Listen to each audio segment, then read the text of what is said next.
បងប្អូនដែលចូលចិត្តញ៉ាំកាហ្វេកុំភ្លេចស្ដាប់វីដេអូមួយហ្នឹងរហូតដល់ចប់ទាំងអស់គ្នាបើប៉ុណ្ណឹងកាហ្វេដែលរូបខ្ញុំបាទចង់ចែករំលែកឲ្យពុកម៉ែបងប្អូនបានស្គាល់នេះគេហៅថាកាហ្វេសុខភាពឬមួយគេហៅថាកាហ្វេផ្សិតលីងជឺក្រហមដែលគេផ្សំក៏ដូចជាធ្វើឡើងចេញពីផ្សិតលីងជឺក្រហមម្សៅទឹកដោះគោស្រស់ហើយវាមានជាតិស្ករតិចមែនទែនដើម្បីឲ្យបងប្អូនញ៉ាំទៅគឺទទួលបាននូវសុខភាពល្អ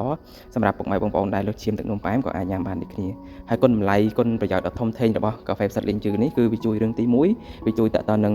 ការបង្ការប្រព័ន្ធជាមួយនឹងសម្រាប់កុំឲ្យពុកម៉ែបងប្អូនមានបញ្ហាតទៅនឹងកន្ទុយថ្លែនសបាំងបែកផ្សែង